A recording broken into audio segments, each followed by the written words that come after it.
चारानामा बनेको घर त्यो पनि 3 करोड भन्दा मुनिकै बजेटमा यो सोच्नै नसक्ने प्रपर्टी आज एकदम लिएर आएका छौँ। ढल खाने पानी बिजुली बत्ती सबै कुरा सुविधा भएको 20 फिटको मेन रोडबाट मात्र दोस्रो कितामा घर अगाडि 13 फिटको बाटो पाउनुहुनेछ भने मोहडामा पनि मजाले दिनभरि कोठाभित्रै घाम लाग्ने मोहडा दक्षिण मोहडामा पाउँदै हुनुहुन्छ।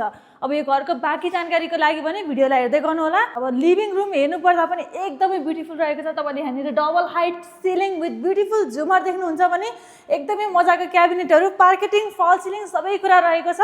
मजाले बारदलीमा जानेर आउने एक्सेस रहेको छ भने यहाँनिर एकदमै ठुलो टिभी क्याबिनेट देख्नुभयो। अब यतातिर लाग्नुपर्दा यहाँनिर तपाईँको कमन बाथरुम भयो भने यो रह्यो तपाईँको घरको मास्टर बेडरुम।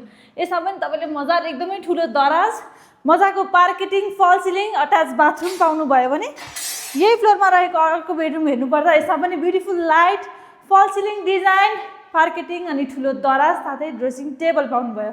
अब लागौ अर्को फ्लोरतर्फ। अहिले भने हामी सेकेन्ड फ्लोरमा रहेका छौँ। सेकेन्ड फ्लोरमा तपाईँले 2वटा बेडरुम साथै किचन डाइनिङको स्पेस पाउनुहुन्छ। यहाँनिर मजाले तपाईँले किचन पनि वास्तु मिलाएर पूर्व चिम्नी सेटअप गरेर राखेको छ भने क्याबिनेटहरू पनि मजाको रह्यो। यो हात धुने ठाउँ भयो भने फ्रिजको लागि ठाउँ भयो। किचनभित्रै मजाले घाम आइरहेको देख्न सक्नुहुन्छ भने यो ब्युटिफुल स्यान्डेलियर पनि तपाईँले किचन डाइनिङको स्पेसबाट देख्नुहुनेछ।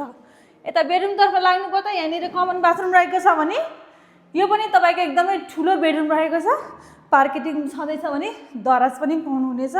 अर्को बेडरुम हेर्नुपर्दा यसमा पनि तपाईँले मजाले ठुलो दराज ड्रेसिङ टेबल पार्केटिङ फल सिलिङ सबै कुरा पाउनुहुनेछ। यदि यही घर इमाडोलमा हुन्थ्यो भने प्राइस तपाईँले 4 करोड गेस गर्नुहुन्थ्यो होला, तर यो घर भने मात्र 3 करोडमा पनि अझै कममा लिएर आएका छौँ।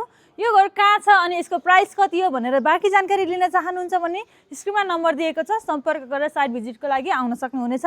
ग्लोरी प्रपर्टी सर्भिस नामै काफी छ।